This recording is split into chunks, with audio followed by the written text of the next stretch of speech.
Good afternoon. When you're on the hill, you don't know the difference between morning, noon, and night, so everybody can attest to that. I want to thank all of you so much for coming to today's Congressional Briefing regarding the Diversity, Equity, Inclusion Caucus founded by Congressman Jonathan Jackson. Congressman Jackson, Congressman Cleo Fields, Congressman Sylvester Turner are all voting currently, so they will be coming in and giving remarks as they get done voting on the floor. But we did want to go ahead and get started on this briefing as we all of you have been so gracious to attend. I'm Attorney Robert Patillo. I'm a civil rights attorney, former executive director of the Rainbow Coast Coalition Peachtree Street Project in Atlanta, Georgia, as well as former board member of the National Association of Criminal Defense Lawyers, NACDL, where we work on many issues regarding diversity, equity, and inclusion in the legal field. I wanted to have the honor today of introducing our panel to begin this discussion on exactly what is diversity, equity, and inclusion. In the last couple of years, we've seen attacks by conservative groups who decided that instead of saying I'm against diversity, I'm against equity, I'm against inclusion, you turn it into an acronym which takes the humanity out of it, you take the meaning out of it, and then you can demonize it. It's hard to say I'm against diversity. It's easy to say I'm against DEI. It's hard to say, well, I'm against teaching true and accurate American history, but it's easy to say I'm against CRT. It's hard to say, well, I don't believe that Black Lives Matter, but it's easy to say I'm against BLM. So the purpose and very much the raison d'etre of this caucus is to demystify what exactly diversity, equity, and inclusion is, and why it's so crucial for the uplift and continued progress of this nation. I say often, who is covered by diversity, equity, and inclusion? Anyone who did not have rights in 1776, you count as diversity in the American system. So if you were not a land-owning Anglo-Saxon in 1776, you need to be a part of this caucus. So to not take up too much time and to facilitate this conversation, I'd like to introduce our wonderful panelists today. We're going to begin with Matthew Rose of the Human Rights Campaign. Mr. Rose serves as Director of Public Policy of the Human Rights Campaign, where he leads initiatives advocating for LGBTQIAPK+ rights on the federal and state level with a background in legislative strategy, community outreach, and work to promote policies that foster inclusion, equity for all, ensuring protections against discrimination in the workplace, healthcare, and public spaces. Thank you so much for joining us, Mr. Rose. Also joining us, John Yang, Asian Americans Advancing Justice. John Yang is President and Executive Director of the Asian American, AAJC, a leading organization committed to civil rights and social justice for Asian American communities. Under his leadership, AAJC has championed initiatives addressing racial profiling, immigration reform, language access, and extensive experience in law and public policy. Mr. Yang is a voice for advocating for equality, equitability, and representation and inclusion. Thank you so much for joining us today. Carmen, how do you pronounce your last name, sir? Feliciano. As somebody whose last name is often mispronounced, I'll rather ask. Then butcher it first. Ms. Feliciano is a policy expert and advocate for Unidos US, the nation's largest Hispanic civil rights and advocacy organization. She focuses on advancing policies that uplift Latino communities, addressing issues such as education, equality, economic mobility, and immigration reform. Her work centers on fostering inclusive solutions that empower marginalized populations to drive systemic change. Thank you so much for joining us today. And also, I'm going to ask for your last name also. It's all right, Willoughby. Ms. Willoughby is here also. Ms. Willoughby is a key leader of the National Association for the Advancement of Colored People, where she spearheads policy initiatives aimed at combating racial discrimination, promoting civil rights with a strong background in government affairs and deep strategic advocacy. She works to advance legislative priorities to ensure racial equality in education, voting rights, and economic justice. Thank you so much for joining us. And finally joining us is Ms. Janice Mathis from the National Council of Negro Women. Ms. Mathis serves as Executive Director of NCNW, where she leads efforts to empower Black women and their families through education, economic empowerment, social justice initiatives. With a distinguished career in civil rights advocacy, Ms. Mathis works to bridge the gap and opportunity and foster inclusive leadership within diverse communities. Give our panelists a round of applause. And so to start, I want to give each of our panelists an opportunity to kind of articulate an open message on what people should understand about diversity, equity, and inclusion. We've seen so much of the fear mongering, the boogeyman, the of random billionaires who decide that this is their new battle. But let's get a real understanding of what it is and what voters and constituents need to know who wants to fight to protect it. We'll start with you, Attorney Mathis. Thank you, Robert, and thank you to the panelists for being here. It's a real honor and a privilege to be here. I want to just briefly mention that I brought two colleagues with me, more to the point they brought me. Thais Williams is here. Thais is our federal policy manager for NCNW. Erica Sutherland is our communications chief. And Portia Reddick White, a distinguished career here on the Hill, is our vice president for advocacy and policy. It's always good to have your crew with you when you do this. I want to start talking about DEI in terms of what it is not, because I think it might help us understand and help us convey to others what it is. Diversity in the workplace is not an effort to place unqualified people into positions they don't deserve. Diversity in the classroom is not putting undeserving persons into a seat they can't measure up to. And I think that's our basic fallacy, that diversity is a tool to cheat the most able and reward the incapable. And I just outright reject that contention. And I think there's ample evidence to support our point of view. For a majority of employed U.S. adults, 56% of them, focusing on increasing DEI at work is a good thing, according to a Pew Research study. Most workers, 61% of them, have had some experience with DEI in the workplace. And they say that the policies ensure fairness in hiring, pay or promotions, and that they have DEI meetings or trainings at the workplace. Some talk about salary transparency, infinity and resource groups based on shared identity. Majorities of those who have access to DEI at work say that each has had a positive impact where they work. Now you wouldn't know that if you just depended on the news headlines. You'd think that there was something different. So I want to offer 3 quick examples of where I've seen DEI being practiced. Sports, I mean, we all saw the Super Bowl, or what was supposed to be a Super Bowl. Oh, it was a Super Bowl. Eagles flying back Yeah, I did. But in government service, public service, civil servants, and finally in corporate America. In sports, I'm old enough to remember the implementation of the Rooney Rule. For years, black guys were passed over for plum coaching assignments in the pros and at the college level because they weren't deemed to be capable of raising money, recruiting the best athletes, coaching them, making friends with the alumni and the sponsors of the teams. And so they got passed over. But then with the Rooney Rule, simply requiring the pool to include a minority candidate, we discovered amazing coaching ability from the likes of Mike Tomlin and Coach Bryant. Sometimes it seems that we are blinded from the facts by our beliefs. And we won't even discuss quarterbacks. Being a person of color has almost become a part of the job description. And they, when I was growing up, they're not smart enough, they're not dedicated enough, they don't work hard enough to be quarterbacks. Now, if you're not a person of color,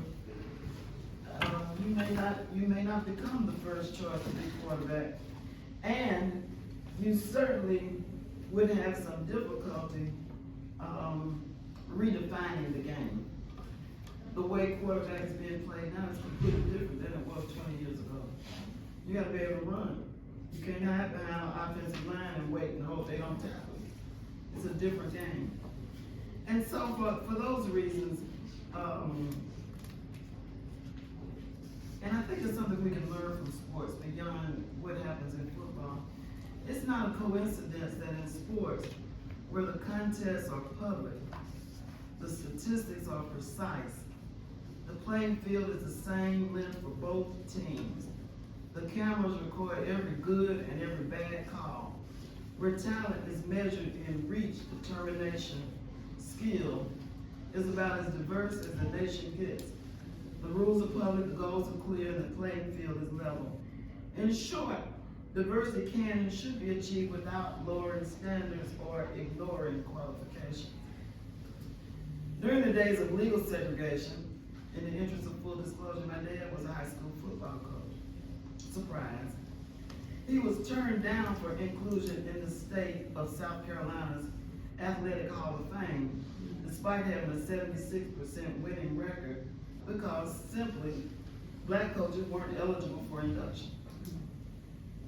A couple decades later, after his death, we conducted a fairly rigorous research and went to small towns. They couldn't play teams in the hometown.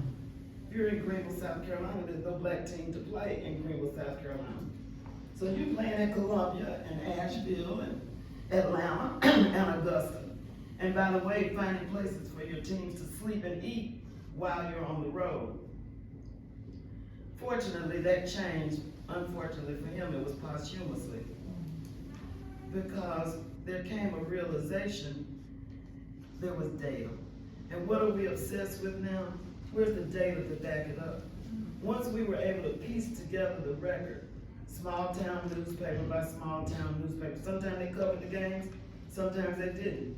Sometimes they recorded the scores, sometimes they didn't. It was hit or miss. But eventually, the facts won out. And I think that's something we need to keep in mind as advocates, is that we've got to prove the case. There's a part of me after 50 years of doing this work, I just want to be mad and go home and say, how dare you. Maybe I got into Duke on affirmative action tip, but I sure didn't get out that way. You had to go through the library and classrooms in order to get out with a degree. And so, we can't be intimidated by folk who oppose DEI into thinking that there is an easy way.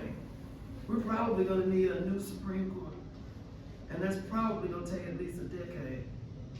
So I think we need to be realistic and clear-eyed and start to craft messages that resonate beyond our small communities, beyond, the black women at NCNW, beyond NAACP, even beyond UNIDOS, which by 2050 is going to be something like 30% of the U.S. population, if I'm right about it. So we might as well adjust and understand what the benefits of diversity are. Let me hurry on and talk about a little bit about public service.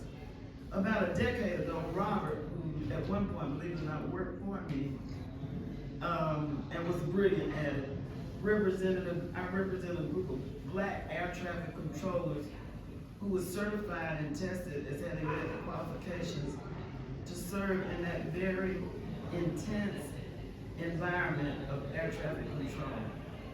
They conducted a barrier analysis to try to figure out why even qualified black candidates had higher rates of rejection than others. 70% of the black candidates met FAA requirements and standards. That's one of the myths that we have to bust. It's not about lowering standards or doing away with qualifications. I don't want an unqualified air traffic controller flying me home, and I don't expect anybody else does either. The consultants who did the barrier analysis made a series of recommendations to make the process more even-handed. Some progress was made. Advocacy helped to make a difference. We met with the FAA and DOT officials, even the Secretary of the Department of Transportation. Spoke at the training seminars. The black employees themselves set up bar review, how many lawyers in there? Set up bar review type courses so that people would be familiar with the types of questions, only to be accused of cheating. And they weren't cheating, because what does bar review do? Gives you sample questions and sample answers. You don't know what's going to be on the test. But it gets you in the frame of mind to take the test and not be intimidated by it.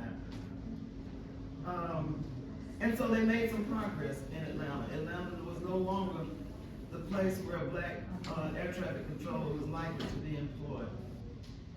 In another, and this is the final context, in terms of corporate diversity, we were working in Atlanta.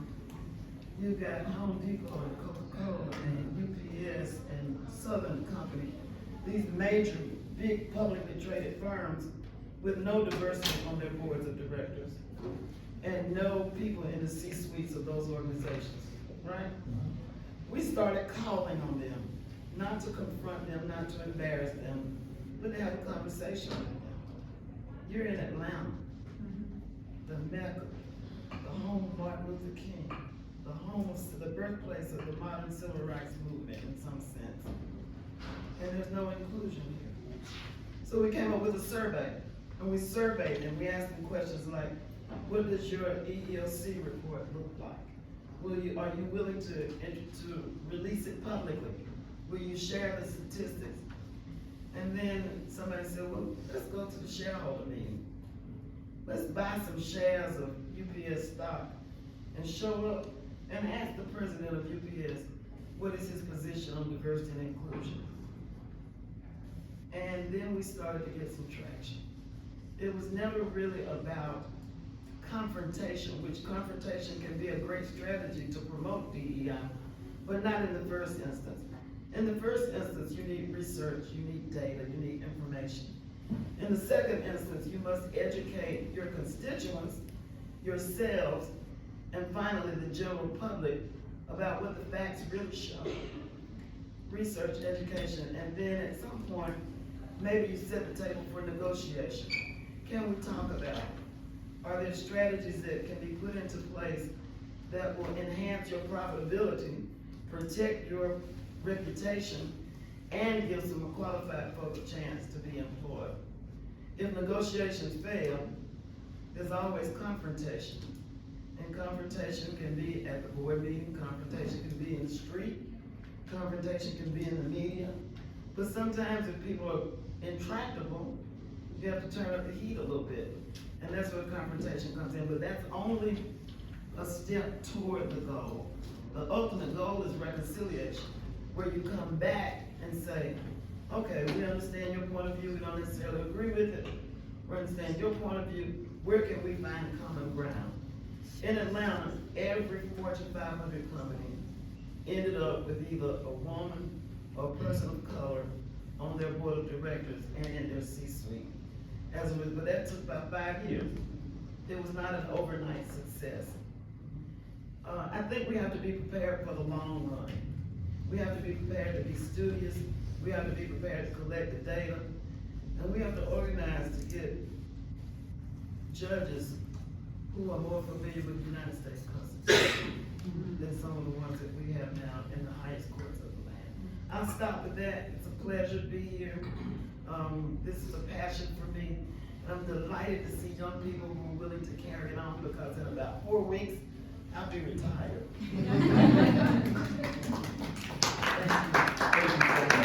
And to pull Janice to the side after this, she undersells herself by 1 trillion%. I'll give y'all one example.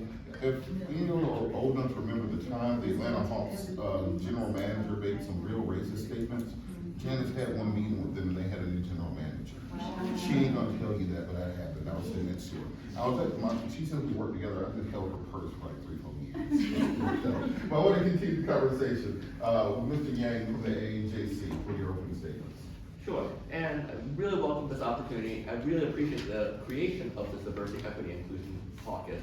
Also very much appreciate, Robert, how you use the term diversity, equity, and inclusion and not an acronym, because I think that's one thing.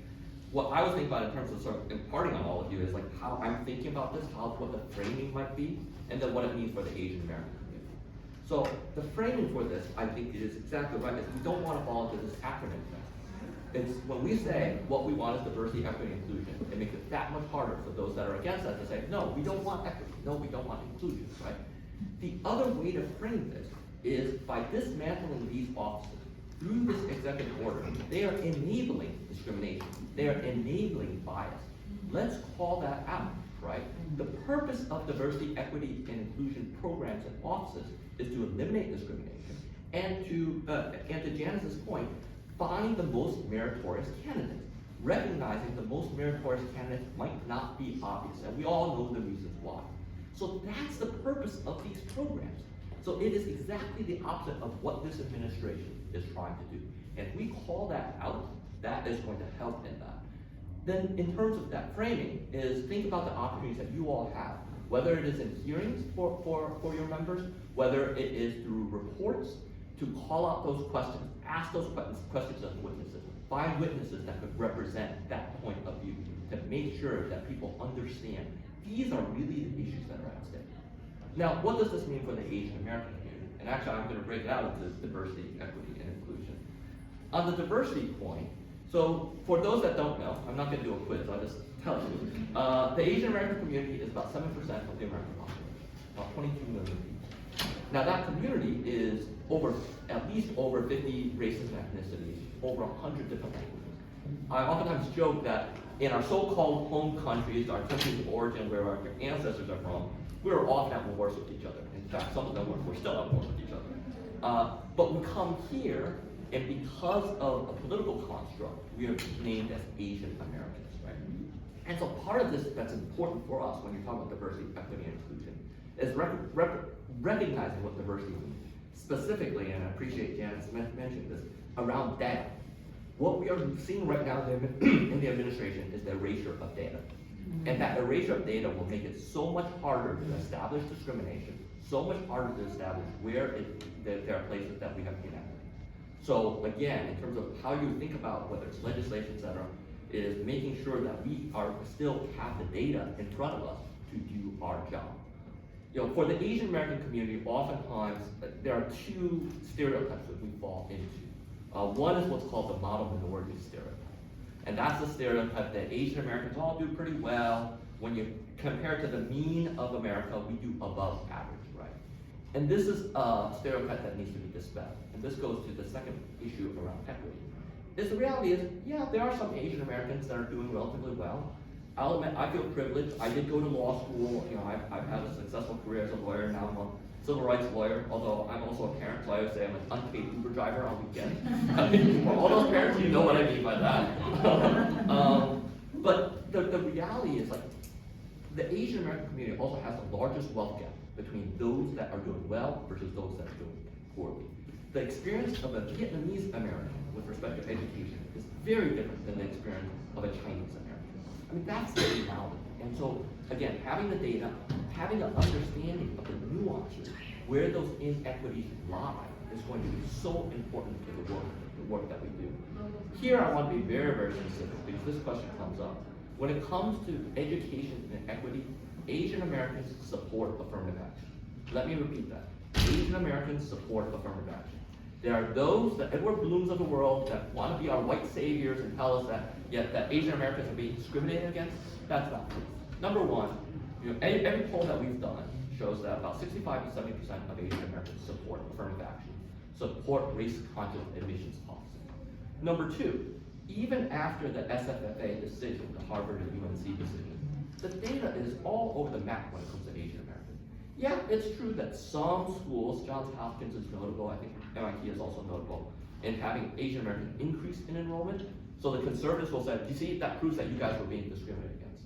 But then that belies the fact that at places like NYU, Fordham, and Yale, I think, Asian American enrollment has gone down.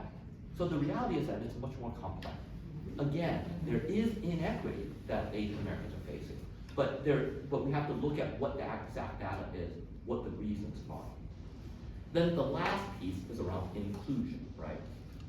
And all of you know this, and with respect to what happened in 2019, 2020 with COVID, Chinese Americans, Asian Americans got blamed for COVID-19, right? And we saw a tremendous spike in anti-Asian hate. Now, although COVID has sort of taken a different form, sometimes we don't talk about it much anymore, that anti-Asian hate is still very real, because now we have this element of xenophobia that exists here in the so-called anti-China sentiment.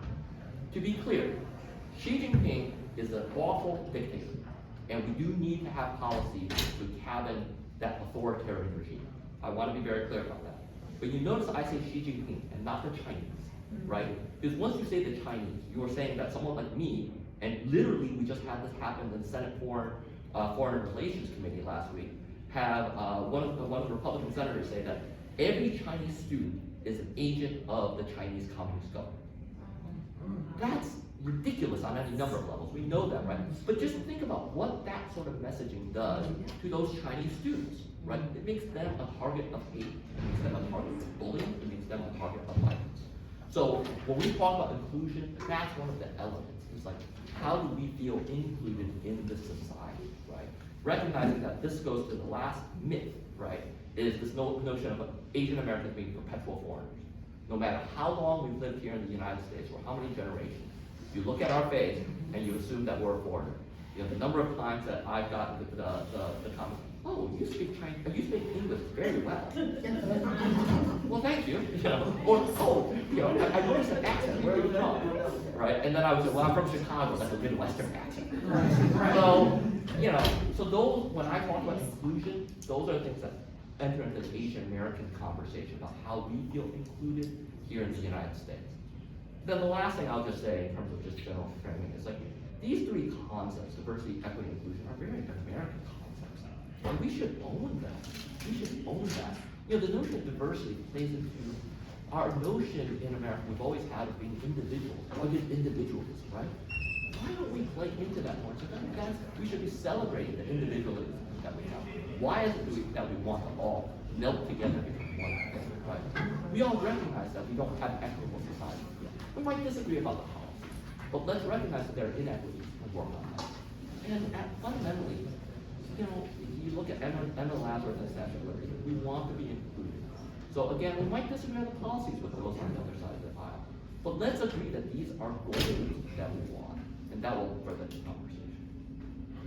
Thank you so much. And so it's an interesting interplay when we talk about bringing together these coalitions, because often when civil rights is taught, we're just taught Martin Luther King, Malcolm X. We aren't taught that, well, you have the civil rights movement operating within the context of the global war on decolonization that's happening in every part of the developing world. And that's happening and abutting against the women's rights movement, which is also bumping into the Stonewall movement for the LGBTQIA+ community. It's also bumping into the student anti-war movement that's going on in the Vietnam War. And you have all of these things happening at once, and then they teach it to us as, well, Martin Luther King gave a speech one time and everybody was happy after that. So we have to start kind of recontextualizing the arguments. I'm always struck by the interplay between Frantz Fanon, Paul Sartre, and then Simone de Beauvoir, where you're doing this introduction to Kantism and the individual aspects within a broken colonial system, and all come to the same realization, but from three completely different philosophical standpoints, whether that be workers' rights, women's rights, or human rights standpoint. And we have to start interplaying our conversation in that same area. Before I get into a lecture of college university, Ms. Feliciano, can you go next? Yeah, hi everyone. It's a pleasure to be here. I spent 15 years of my career here on the Hill, so it was lots of memories walking these halls. So it's an honor to be here, and I'm going to give you the Latino perspective on the issue of DEI, diversity, equity, inclusion, and accessibility. And I like my colleague comment on not using the actual words, because I have seen a messaging poll on how generational some of the older generation do not understand what it is. And when you explain to them in messaging testing, they say they don't want it, they don't like it, but when you explain what it actually is and what it does, then they support it. So I think it's important that we kind of go deep and explaining what it is and what it does and why it's so important. Unidos US, we are the largest civil rights advocacy organization in the United States. We are going on 56 years. We have 300 affiliates, which are community-based organizations throughout the nation and Puerto Rico. And as Latinos, we are right now the largest minority group in the United States. We are 19% of the population, and in the coming years, we will comprise 75% of the new labor market. However, there's still a lot of inequity when you talk about Latinos and how they have access to wealth, education, healthcare, and the reason for that is basically systemic barriers that have been inbred into our system since the founding of our nation. And that's what the diversity, equity, and inclusion looks to do. It's to break those barriers. And what we do here as policy staffers and admiros in our policy shop is trying to identify where are those systemic barriers. We do it by data, researching, polling, and then defining them and going after them and trying to remove them. And it's baby steps, like she was saying, and with all her experience, I feel like at this point what we're seeing is very frustrating, but it's people that have been here in this battle for so long that inspired, and I'm happy to see so many of you here despite the snow and all the things of going home, because this is important for the younger generations. I'm proud of being a Puerto Rican. I went to law school. There was not that much diversity. Actually, I think that people began to understand where I was from and my accent after Mark Anthony and Jennifer Lopez became a thing. And they thought I was from Africa. They truly did. They thought Puerto Rico was in Africa, which I have no problem with. I'm very proud of my African heritage, but it's in the Caribbean as well. So what do we see when we see Latinos becoming a large majority in the country, ingrained in the fabric, just like Asian Americans? We are American citizens, and we are at the count of 63 million Latinos right now in the United States. However, when you look at health, Latinos have the highest uninsured rate in the nation at 17.7%, which is compared to 5.7% when we look at the white. Housing and home ownership has increased to 48.6%, but still there is a big gap between white ownership and Latino home ownership. And as you know, home ownership is one of the stepping stones to getting generational wealth. When you look at the household income, the median household income for Hispanics in 2021 rose from $59,000 a year to $67,000, which is, and when you compare that to the median income of a white household, also the discrepancy is very large. So it's obvious. Education, the same thing. We've seen prior to affirmative action case an increase in the rate of Latino students going to college. We've seen a decrease, and there are some studies and polling that have been done that we have seen a decrease after the affirmative action case, which obviously for us is evidence that something is going wrong. This is not a handout. This is not that we're there because of the color of our skin. We gained that because we were capable to get there and capable of graduating. And many of us graduated also with honors, because when we're in. And we understand the sacrifice that people behind us have done. So the importance of fighting against this attempt on the fabric of our nation is that diversity, it's part of who we are, and it makes us stronger. It makes the nation wiser. Fortune 100 companies, many of them have continued to create programs even after the affirmative action case, because they understand that when you look at the top 20-25% of corporations, they all have programs instituted that promote diversity and inclusion, and they understand the importance of having different points of views in their companies. So I think us as a force, I agree with my colleague when she said we need to move beyond just our little groups and our code words when we're talking about what this is and what's the impact that's going to have in the nation as a whole, and stand together and understand how do we message. And that's one of the things that Unidos was focused on when we're talking about promoting diversity inclusion within our community. Number one is building the knowledge base. We do a lot of studies and research, and we partner with institutions like Berkeley University and Johns Hopkins University to get the data and the numbers and share that with our partners and with our affiliates. We're also working hard on messaging and changing the narrative, which we already mentioned. It's the importance of shaping the public discourse for people to really understand what this means, and not talking in coding words, and where you're gonna see, and disorganizing the field. And we do that through our coalitions, and we do that through our affiliate members, educating them about this issue and how they can be of impact within their own community at the local level. So that it's in a nutshell. And lastly, I will say that this executive order that this administration issued does not do away with the Civil Rights Act of 1964. That law is there. There is not a carte blanche to discriminate. And we need to be vigilant and raise it. And if anyone thinking that they're gonna get a free card and go through corporations, individuals, and go against the laws that ground this nation, they're mistaken. And we have 3 branches, and we're seeing how the court system has successfully been stopping some of these policies that they've been trying to implement. So with that, I think I gave you kind of an idea of how Unidos receive looking at these challenges and moving forward. Well, thank you so much. And I think you can give a round of applause for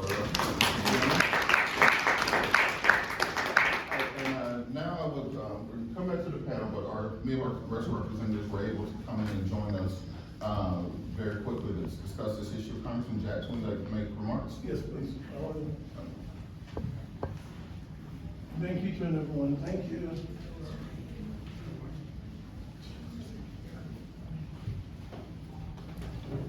Good afternoon. I'm Congressman Jonathan Jackson. Honored to be a part of this, one of the founding co-hosts. And I want to bring on my dear colleague, who really needs no introduction, a man that's done so much for so many for so long, former mayor from the great city of Houston, now a member of Congress.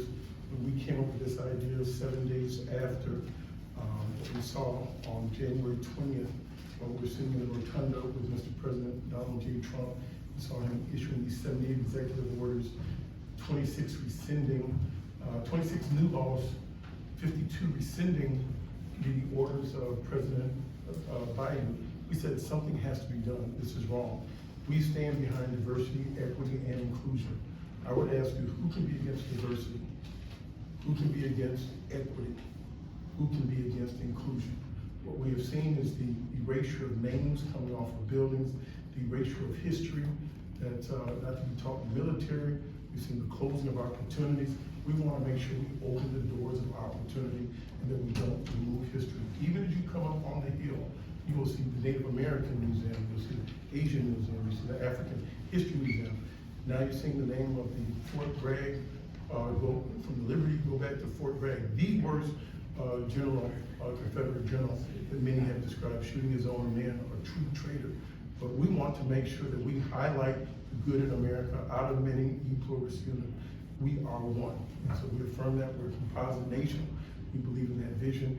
These persons that have stood for diversity, equity, and inclusion are honorable people. For them to have a scarlet letter X to say they can't work in other government agencies, that's wrong. To act as the people that have stood behind making America better, that's the right side of history. So we're coming together and we're going to pull together all of these different persons that have been maligned and disparaged and all these agencies to let them know we affirm the work they're doing.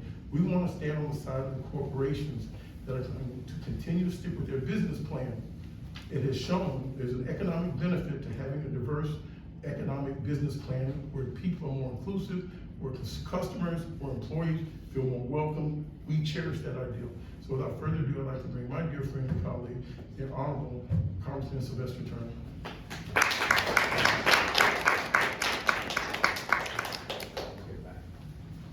Look, let me just take a few minutes.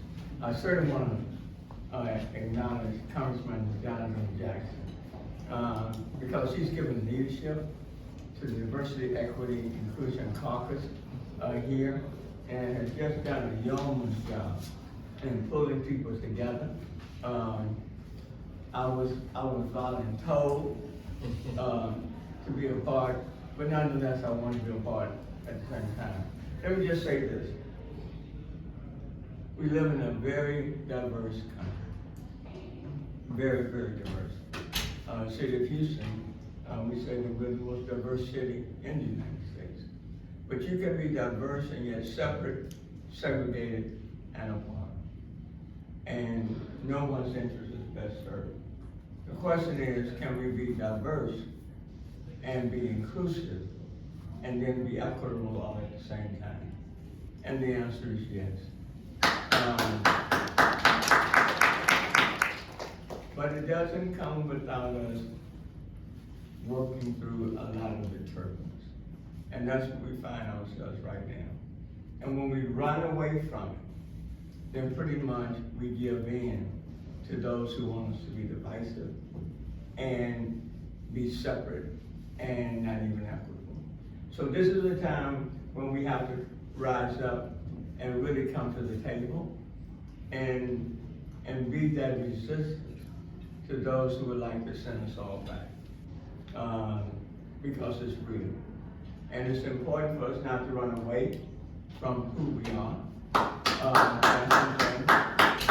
And so we're determined to fight this battle here and in our respective districts as well. And lastly, what I would say, struggle doesn't come without a command. It never has. I mean, we know, I think we have a good sense of where we want to go and need to go. But that doesn't mean that there are not forces who want to take us back. And that's an unacceptable option. So I'm honored to be a part of this group, look forward to working very closely with this group and encouraging others to do the same. Thank all the panel members, and I appreciate you all. Thank you. I'm going to ask, before I introduce Congressman Cleo Fields, let's take a picture together, and then we will, again, I'll introduce Congressman Fields.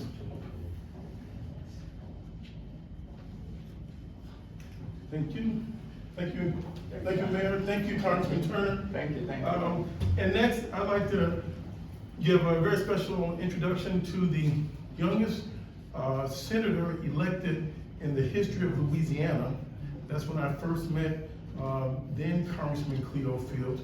Congressman Cleo Fields was the state senator registering people to vote, ended up being elected the second African American after Reconstruction in the state of Louisiana. Then Mr. David Dukes, a renowned Klansman, challenged him, took it to the United States Supreme Court, and we lost a congressional seat, a Democratic seat. And after some years of successfully practicing law, he ran for state senate again. I was glad to be a part with him then. And now he has returned the second congressional seat for a Democrat in the state of Louisiana.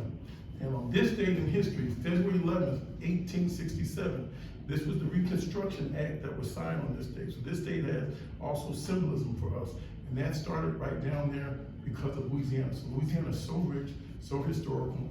And to be with us today, one of the founding members, the Honorable Cleo Fields from the great state of Louisiana, we appreciate your service. Let me first thank Representative Jackson for bringing us together. And I think Sylvester was right. I mean, it was you who brought us together, and it's much more than the three of us. And I want to thank him for that. You know, 32 years ago, let me thank this panel too for being here. About 32 years ago, we fought this fight. It was affirmative action. And now 32 years later, we still fight the same fight. And I think we need to fight it with information. Because people, when they say DEI, don't say DEI. Say diversity, equity, and inclusion. Diversity, equity, and inclusion. It just makes no sense for a country to not believe in those three words. And we gotta tell it for what it really is. Most people think you're taking somebody who's unqualified or less qualified and elevating them to the level of somebody who is qualified, to give them a job because they're black, because they're a woman, because they're whatever. That's not diversity, equity, and inclusion. You should view it, instead of two parallel lines, you should view it as a big old circle. And everybody in the circle are equally qualified to do the job, but there is one problem. There are folk who are in this circle, they never get chosen, simply because of the hue of their skin or their gender. You know, I often say, if somebody tell me that I have to jump high, I can do that. I gotta run faster, I can probably do that too. But if you tell me I gotta have a certain hue of skin, I can't do nothing about that. And that's why the government's responsibility is to stop excluding people simply because of their race, simply because of their sex. That's our responsibility. Because people can't do anything about their color. And I'm here today to support my friend, and I want to sit and listen to this panel, and any and everything I can do to move this caucus forward, I'm going to do it. Thank you, Mr. Representative. Let's get started. All the members could not be here today. As you know, there's a snow advisory, and I don't want you to think this is where it initially started, but this thing is going to be multi-ethnic, multi-racial, multicultural. I am so glad Congresswoman Bonnie Watson-Coleman of New Jersey, she has signed on. Congresswoman Sheila Shirtless McCormick of the state of Florida, she has signed on. Congresswoman Kamala Dove from Los Angeles, she has signed on. Congressman Pete Kennedy, Congressman Kennedy out of upstate New York, he has signed on. So people are signing on. Congresswoman Madeline Dean from the state of Pennsylvania just signed on. I'm asking Republican friends, Democratic friends, I'm asking everyone. I do believe in the mission of diversity. I don't want to go back in time. We're going to go forward together. That's our goal. So once again, I want to thank this illustrious panel. Thank you for feeling so committed to this issue that you're braving a shutdown in the city of Washington, D.C. to come out. And I'm going to ask each of you to please share with us your ideas, your thoughts. We're going to give you some information on how we can expand upon this. We want to make sure that we're leading with the research. The economic imperative is clear. Companies that have diverse boards, they do better. We're going to make sure that we make strong statements supporting those persons that are braving this period of insanity of telling people to change their values. So not only is this a business proposition, it's the values. We think there should be handicap ramps. We think veterans should be taken care of. We believe in women being given opportunities. We don't think it's right that the NASA just took away the women that helped create hidden figures from a monument. We don't think that's right. I don't want to see what happened to Diocletian and Constantinople when you burn the libraries. This doesn't stop. Then you remove Asians out of history, you remove Jewish people out of history, you remove the Irish out of history. That's going backwards. In the world that we have to confront, that's not a winning formula. So once again, thank you, and we will resume with the panel, and I appreciate you so much. I'm gonna have to step it out closer to 2:10 for another obligation, but people continue to be in here. Thank you so much.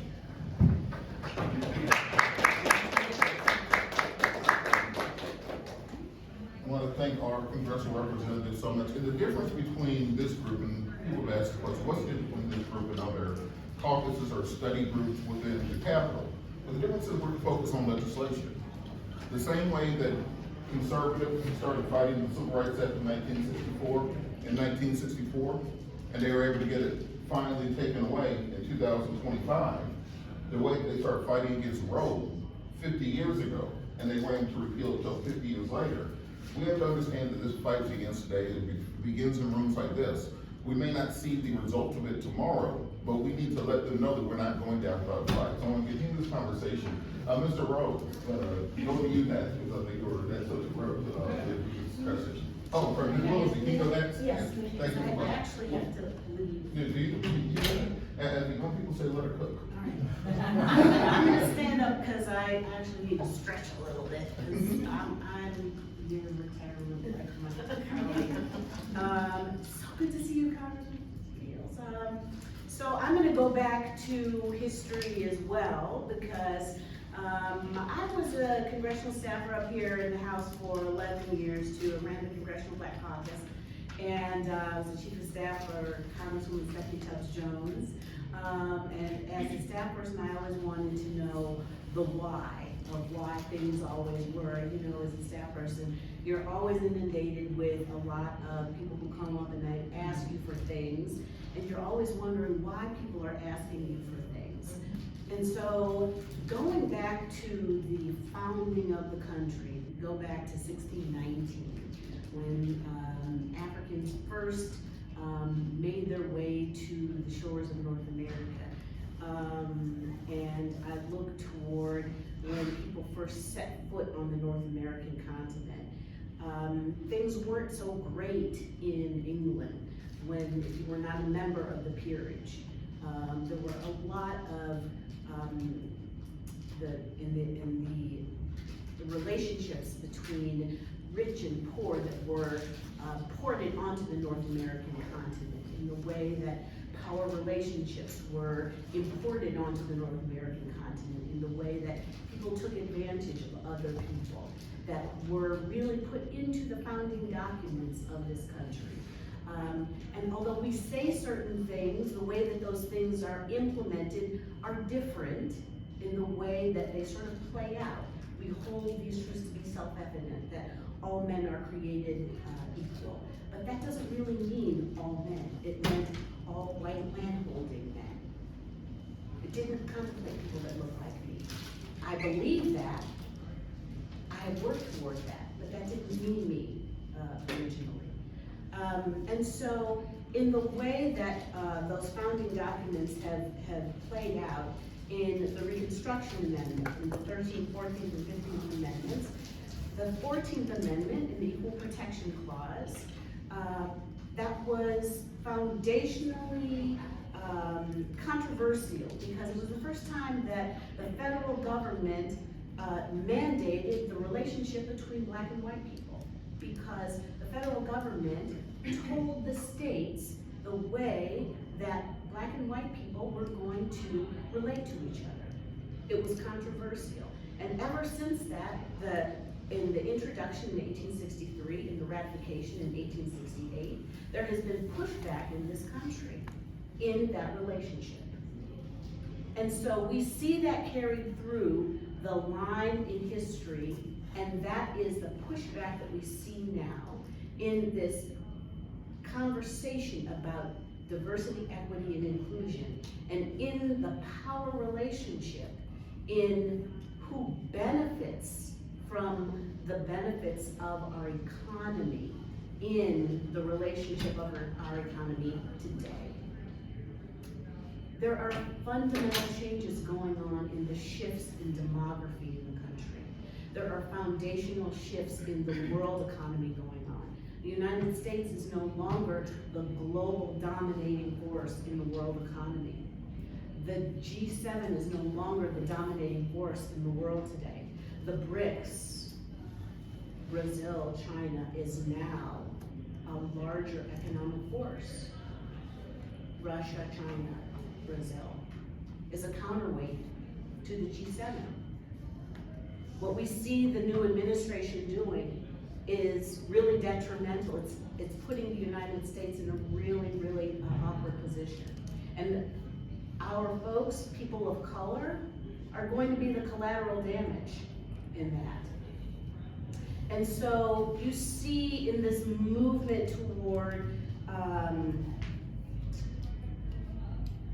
all of the shifts in saying that DEI is the boogeyman and telling people that DEI is the reason that they are poor.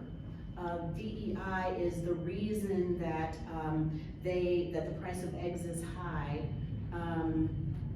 That is a distraction, because what is happening is that they're going to remain poor.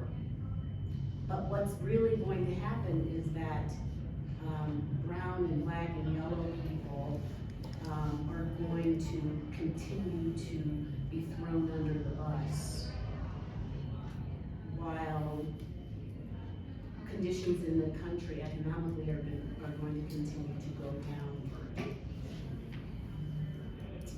Rich people are going to continue to get richer. So, as congressional staff, you have to ask yourself the question, what's happening globally? What's happening in the global economic concern. What's happening in the United States economically, what's happening in the global economic condition. And how do these questions about diversity, equity, and inclusion factor into those economic conditions?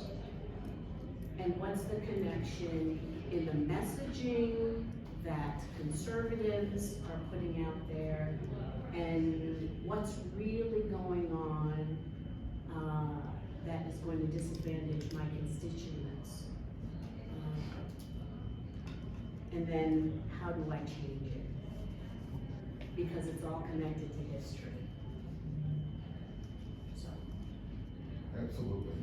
And I think that it is no coincidence that the first thing they went after was critical race theory. Yes. And once they were able to ban the teaching of true and accurate history from our school system, then you can attack diversity, equity, and inclusion. Because once you cut off that baseline of education, once you cut off that baseline of understanding what the issues are, Democracy doesn't work without education.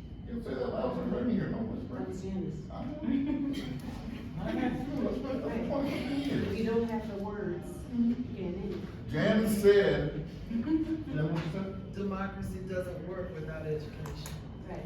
Thank you. That was And if people can't vote. It depends on an enlightened citizenry. Right. one of the, another, Right. y'all should hear their side conversations today. But I want to go to Mr. Rose next on this topic, because I think that this interplay grows, particularly with some of the attacks this administration has done, very specifically in some of the most vulnerable and smallest demographic groups, decide that that is the hill they want to die on when it comes to this anti-woke, quote unquote, agendas. Mr. Rose, have you before? So we're going to gauge a little game of call and response. Raise your hand if you thought about your race in the last 2 weeks. Raise your hand. Very good. Hands down. Raise your hand if you have thought about your sexual orientation in the last 2 weeks. Thank you. Raise your hand if you thought about your gender identity in the last 2 weeks. Now raise your hand if you thought about all three of those playing together. Yeah, my folks! But this is like for queer people of color all the time.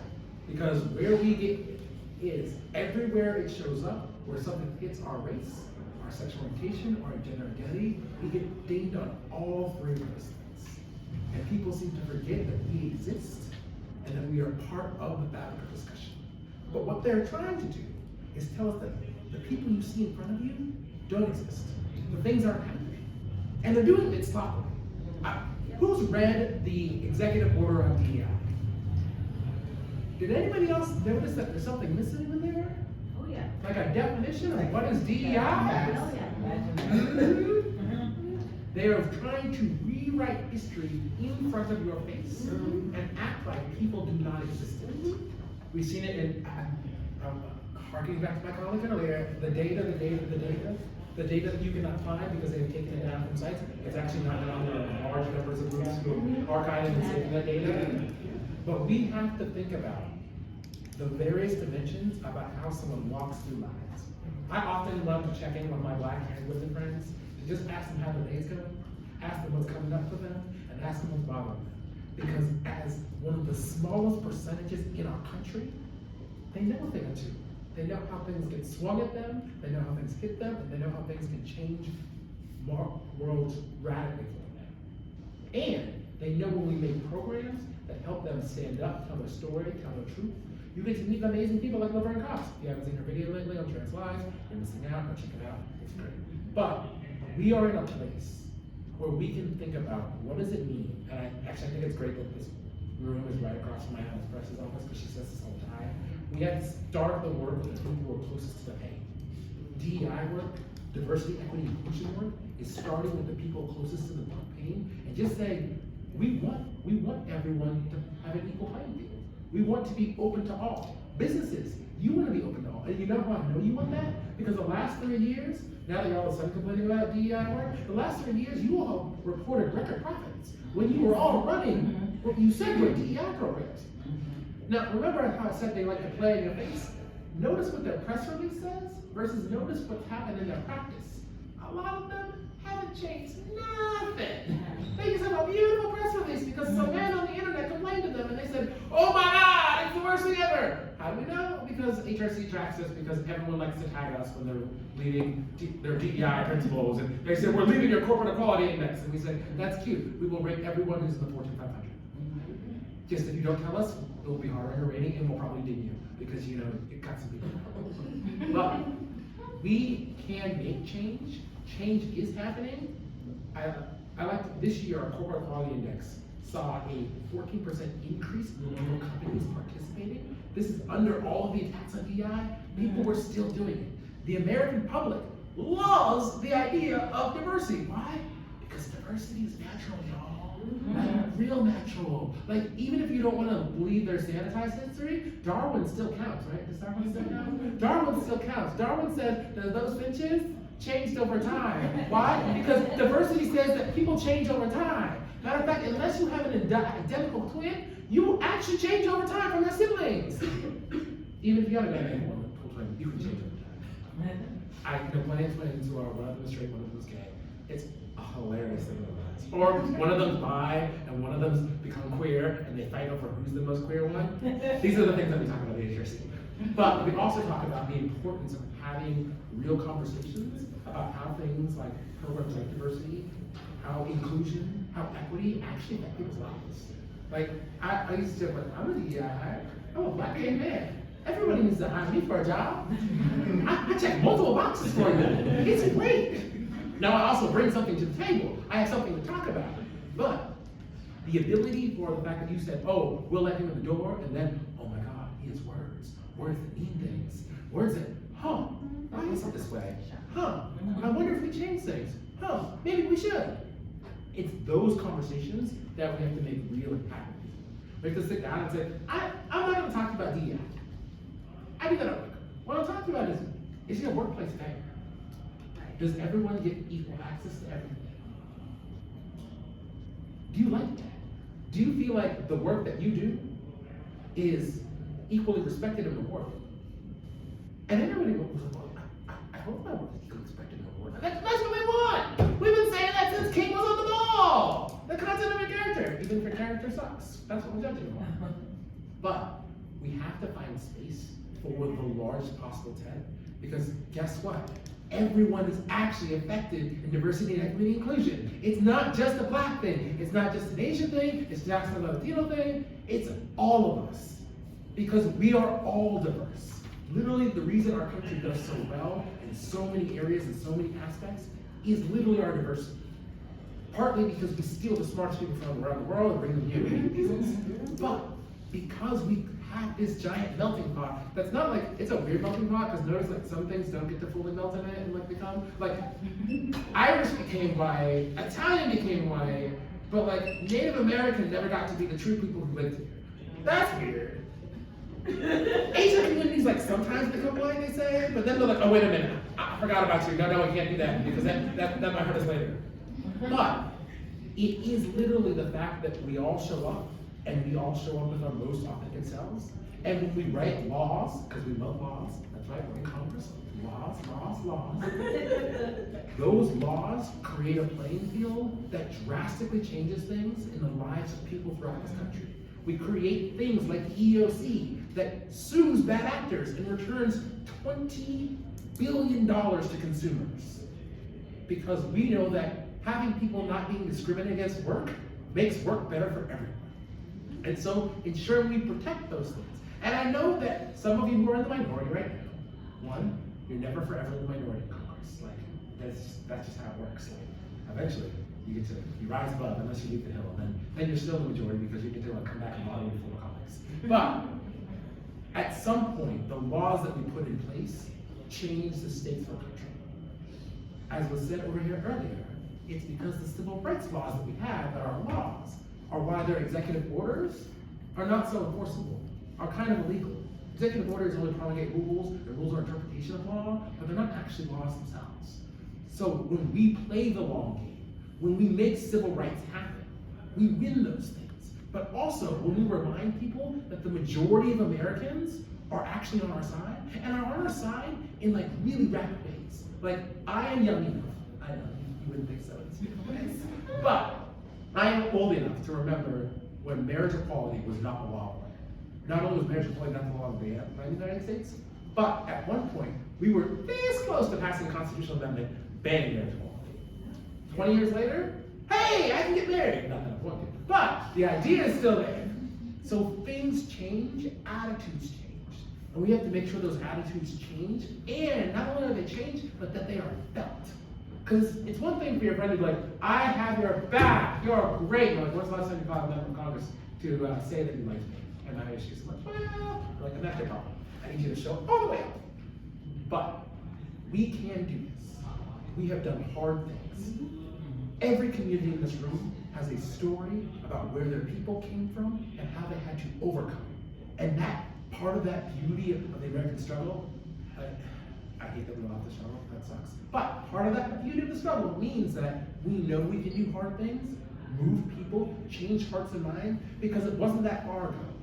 I tell people, because they're like, oh my God, Matt, slavery was forever ago. I go, you mean my great-grandmother's grandmother who's lived through slavery? Right. Yeah, that's actually not that far ago. It's like 3 generations, but nice try. 3 generations? I have a picture. Yeah.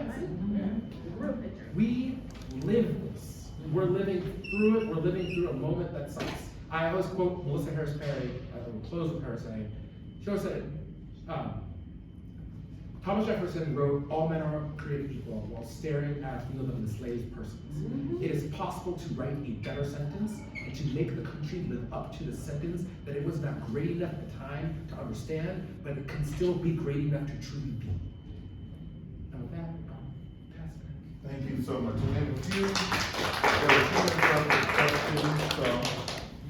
questions. Patrice, you're leaving. I'll let you leave. I'm gonna let you leave, and then you get it. I got a question. Tanya Clayhouse, I'm at 4 different houses, former Deputy Assistant Secretary for Ed, and I'm also working with Dr. Kimberly Crenshaw at the African Policy Forum, Intersectionality, Godmother, and as well as National Black Child Development Institute and chair of the National Bar Association. So, I'm wondering, because I'm hearing all of this, and the intersections obviously are incredible, right? We're talking about DEI, and we have to say it out loud. What I would like to know is, we're talking about this caucus though. The original definition of diversity was not actually what it, let me walk back. Baki was not what we all wanted. You say that. Okay, so if we're gonna really have this conversation about where we should be moving forward, diversity, that was a euphemism that was made in order to enable those who did not like affirmative action, that those who did not want to desegregate, to integrate, and to provide them more comfortability in order to, make sure that we actually all, came through with the law. So I'm curious what you would imagine, what you would see in terms of this caucus, and also making sure that we're explaining the history behind what it is we're trying to achieve, but also, because we talked about CRT. CRT is not taught until law school. Let's just also be honest about that. I didn't learn any of that until law school. It is not, they're conflating all these issues. So I would humbly ask, and like to hear your thoughts, also within the caucus, can we also, I would submit, be honest about what actually we're trying to achieve and have a proactive strategy, and not a defensive, trying to push back on what they're saying, and actually say, no, this is what it actually is. This is what we always meant, right? And I'd love to hear your thoughts on that, because I know that Dr. Crenshaw has just released some information, and I'll make sure that we all get it, but this was a personal passion for me when I was at Department of Ed, because I passed the first grants program on integration. It was the first one Trump took down with the first administration. So I have some feelings. So I'd like to know about what your thoughts on that. Thanks. Well, I'll just start by saying part of the reason we convened this caucus is we get to look at the backdrop of the last 150 years and basically do a page one rewrite. That we get to see all the places we made mistakes on the lines, all the places that we relied on executive orders, we relied on agency guidance, we relied on Chevron doctrine, those sorts of things, instead of actually saying, we need to pass this in the law and have some teeth in it. And I think a large part of what you're talking about was that we were balancing on this race neutral architecture that said, well, we can't really say we're doing stuff for black folks or people of color. And so we have to kind of make all these allusions to it and do different analysis to get there. I think that when we're drafting things this time, as you said, we gotta say what we want, demand what we want, and push that through the same way everyone else does. So with that, I'll turn it over to Janice, who's actually done this while I just talk about it. Well, I don't know about that, but Tanya, I'm so glad you raised Baki. 1978, I'm still in law school. And my tax professor of all people suggested that I write about Baki. That was reverse discrimination is not a new theory. That was the theory on which they hung the rationale that diversity can pass strict scrutiny and affirmative action doesn't violate strict scrutiny because after all, it's good for white children to have a diverse student body. That was the rationale. It wasn't let's get all the qualified kids in the classroom and teach them all. It was how can we pretend that we're still being race conscious when actually we're offering a racial preference to some groups over others. I think it's important that we confront these, and that's not the only lie in the history of affirmative action, right? Or diversity, equity. But I think the point that I want to make, and then I'm gonna hush, is that diversity across any context other than race and gender and ability and sexuality is a welcome thing. You go to a financial planner, they want you to have a diverse portfolio. If you ask the people in pharmaceuticals, they say the biggest advance in medicine has been diverse populations being studied and being in clinical trials, right? If you look at biodiversity, we wouldn't exist if there wasn't a huge variety of plants and animals for us to eat and shepherd.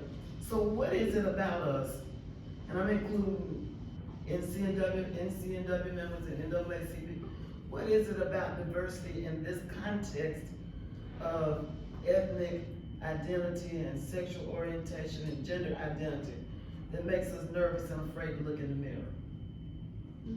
I think that's a moral, ethical question. We like to other people. You're not like me and my clan. And so I think that's gonna be our real challenge because diversity is not going anywhere. 30% of us gonna be speaking Spanish as their first language. Nothing we're gonna do about that except accept it and grow with it. Mr. Gannon? I have two thoughts. First is that the Constitution recognizes race. This is what I think Justice Jackson said was just so good in the SFFA, the Harvard UNC case, is this notion that the 14th Amendment is race blind. That's what sort of the conservatives are trying to feed into, that we need to be race blind. That's just not true. Number one, the Constitution from the get-go was race conscious because we have, as you know, slavery considered 3/5 of a person, right? But then number two is in the 14th Amendment, if you look at the discussion, they recognize that there was inequality, they recognize that we need to equalize the playing field, they recognize specifically the plight of African Americans. Actually, they made a footnote about Asian Americans as well there, and in the legislative history. That's why the 14th Amendment, 13th Amendment, and 15th Amendment was passed, right?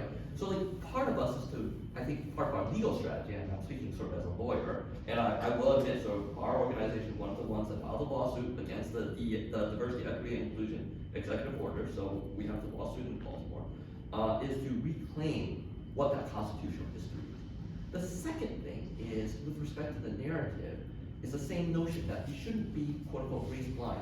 And Matt, you talked about melting pot. I push back against the notion of us being a melting pot, because that suggests, right, and I don't think you were saying that we should be, right? It is because that suggests we're assimilating, we're giving away something of ourselves. Frankly, we're giving our way ourselves so that it can be perceived as white, right? Rather, my food analogy is that we are like a tossed salad. And what I mean by that is this. We retain each of our individual ingredients, whether it's a tomato, whether it's lettuce, whether it's, cucumber, whatever. They're fine on its own, but when you come together, it becomes a better product. And the United States is a great example of that, is that we bring with us our own individualism, but when we come together, we take each of those positive attributes and make a better country. So like, in terms of framing about how we think about this, number one, through the law, but then number two, through who we are as Americans and individualism, this notion of diversity, I think that's how it plays together in a way that I think most Americans, we're never gonna, we're not gonna convince the racists, let's be clear about that. But most Americans, the persuadable Americans, they can buy into this. They can understand that, and I think this is something they would value. Ms. Wolfie? I would use vernacular. I would say we need to repair past discrimination and embrace diversity. Ms. Rose? So one of the things that I think about a lot in the historical context we're moving in is, so in 2 years, we will have the 250th anniversary of this country. What do we want to say about it? And what still needs to be said for things that have not been fixed up? And what legislation needs to be cured up? Primary, we will just happen to be having a midterm election around the same time.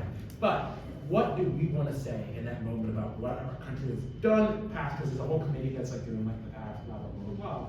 But like, what does it mean to never dealing with some of the original sin of America and how it handled the construction of race as the birth of this country? And what does it mean to change going forward as one of the largest multiracial democracies in the world that is still enduring? And how does that country continue to endure? Because I asked the racist questions and I was like, well, where do the people of color go in the world?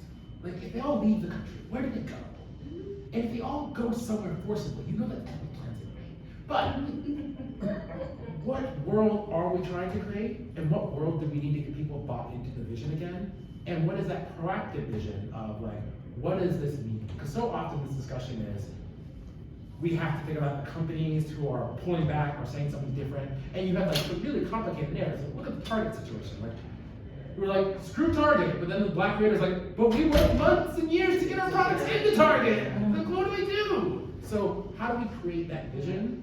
And can there be I mean, we're in the time of messaging bills. Like, what's the messaging bill that constructs that vision? It doesn't have to be perfect because it's not getting passed by both chambers.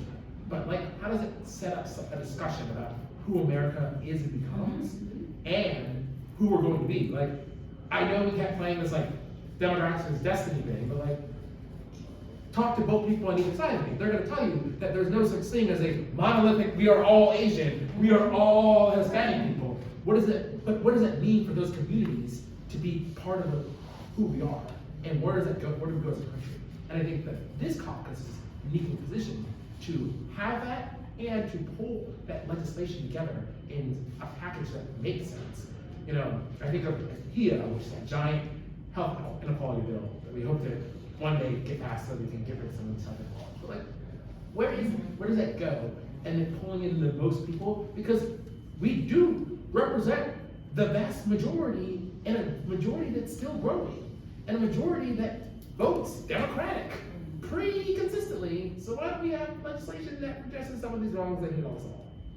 Absolutely. And before we move to closing, just on your point about where do everyone else go, a great scholar once told me that racism is not about proximity, it's about power. They were more than happy during slavery to have black women warming their beds or feeding their babies. It was about the power that they have over them. And right now, when they see, the problem they have with diversity, equity, and inclusion is not that it's not working. This is the problem in here. The problem is it's working too well. And all of a sudden, just having their last name on a piece of paper and went to the right school and the right fraternity, and now they're going up against somebody with locks or dreads or cornrows, and now they're smarter than them and they work harder and the papers come back better. And as most Def said, if they start keeping pace, they start switching up the tempo because they don't want to have to do that level of competition. So it's easier to sign executive orders to take rights away from people to get them out of that room with you than it is for them to work harder to get into that room. I stole that word from Janice Mathis. But so as we move towards closings, I want each of you to kind of give your idea, your vision of what you see this caucus turning into, the legislation that comes out of this caucus, how we can start building that better future, because I refuse to be that generation that dropped the baton on the right to minorities going backwards. We're not gonna be the ones to get all the way to the end and then it slips out of our hands and that's being we're right back making America different than it is today. So Mr. Yang, I'll start with you. Sure, and I already talked a little bit in terms of the sort of some of the conceptual notions, right? But in terms of what this caucus can do, number one is obviously work with the Tri-Caucus as well, in terms of figuring out what that legislation looks like. Number two, again, I think is think about the types of research that can be done, whether it's with CRS or other places, right? So that you can get some quality data. The reality is, right, we're probably not going to pass real legislation over the next 2 years. Maybe, after 2 years, maybe we'll have the House at least, but it'll still be hard. But what are the messaging bills? What are the data points, the histories that you can start to build so that when that moment comes, and you never quite know when that moment comes. One example that I use is the COVID-19 hate crimes bill. So many of our organizations, Human Rights Campaign, us, the Arab American Institute, all of us worked on the hate crime bill forever, right? Over a decade. And it was through, I would say, tragic circumstance that all of a sudden this opportunity came along. But we had to be ready for it too, because of the coalitions that we had already built along the way. So that coalition work might not feel like it's doing that much right now. That takes a long time for it to grow. That doesn't mean you can't care. That doesn't mean you can't stop caring for it. Doesn't mean you have to stop watching it. You gotta let it grow. And sooner or later, all of a sudden you're gonna see, dang, that's one good oak tree. Mr. Rose? I think I would go back to think of the people who are experiencing the most pain, and then think about how do we make it better for them. Because we do know that, as cliche as it sounds, a rising tide can actually lift the boats and it makes things better. And if you deal with the most marginalized, the pain that's being done to them is actually hurting other people as well, and they're just unaware of it. And so making sure that we have that. And then of course, we've got to solve our messaging problems. We've got to make people understand, and I love legislative tech. Let me hang out with my counsel. But we have to be able to explain how this thing would transforms people's lives from where they're at now and addressing the things that they're experiencing in their lives now. Yeah, for Unidos, first I want to repeat some words that we've said today. Diversity is not going anywhere. And I'm glad that you make us think about the word and how it relates to us. And this is a power struggle, and what we aspire is to have equity and equitable access to programs for our community and the Black and Brown community and the Asian community, so that everyone has an opportunity to thrive in this society. And we do it very systematic, I would say, looking at specific areas like housing, education, workforce, where we can make a difference, trying to really dig into the system changes. What's in the system right now, in the law, that we should change to have a different outcome that would benefit our communities. And I think the staffers, that's something I know that you have a lot in your desk, but this is an amazing opportunity to do that. I'm also a lawyer by training, but people used to say, do you practice? I'm like, I don't practice, I have never practiced, but I'm writing the laws. And you are in a place that's important, and also to keep fighting, not to give up. We need to continue together and find support, and one day someone will be up and someone will be down, and we need to balance that out about our partners, our community, to keep this work. We have, I'm hoping 2 years and we'll be seeing some changes in 2 years, but it's a struggle, and it'll take time, but we cannot give up. So, a couple of things. I look at everything through a 2-year and a 4-year screen, working toward the midterms and then working toward presidential, because every bit of legislation and policy is policy, but it's also politics. From a legislative perspective, I don't think that anything in Congress should get passed unless it is attached to an evaluation of its racial equity effects. Quantitatively, qualitatively. I don't think that if you are in the majority, you don't get to pass legislation unless you look at, you have to be confronted by what you are doing to racial equity. You get asked the question. Maybe you can't answer it, but you get asked the question in committee, and you get asked the question over and over again. And if that's uncomfortable, and you have to say, I don't know, you still get asked the question on the record. So that you have to say, I don't know on the record. That's it. Thank you so much. Attorney Mathis, what's up? I think I'm gonna land on the word remediation. At NCNW, we're fresh off having filed an amicus brief in the Fearless Fund case. If you don't know what Fearless Fund is, now it's illegal for black women to save their own money to give to other black women to grow businesses. I'm not exaggerating. And, you know, all those decades of welfare queens and people in Cadillacs and selling food stamps and all that, apparently, all that's gone away. And now we're dealing with these well-heeled, well-educated black women who want to support others, grow and build generational wealth. And the court says, you can't do that. Because that's reverse discrimination, because it was designed for and by black women. And when you put a racial category on it, then it becomes suspect. It's a suspect classification. Except remediation, you smart lawyers who actually practice law. Remediation is still legal, as I understand it. Maybe there could be a statute that gives you a test for, is this aimed at remediating some past condition? Sounds a little bit like reparation, that's okay. It's okay if it sounds like that. I think that would be my sort of pick. And what you said reminds me of what happens, what used to happen with the environment. You had to give an environmental impact statement. Right. So now we need a racial equity impact statement. That's right. Is that where you were going with that? I love it. That's it. All right, well, I want to thank all of you so much for joining us today. This is the thing.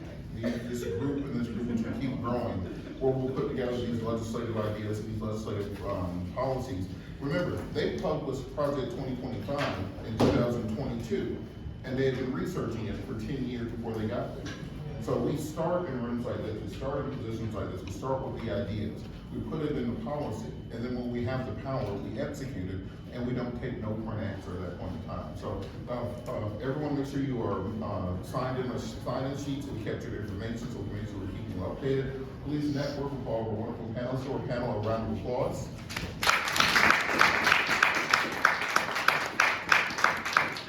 And also for our congressional founders and co-sponsors and vice presidents who will join us shortly, we'll see and hear more from them coming up. That will be the head of the spear leading us into battle. And I'm looking forward to all the energy coming out here to what we do next. So thank you all for joining us this evening. Have a great afternoon.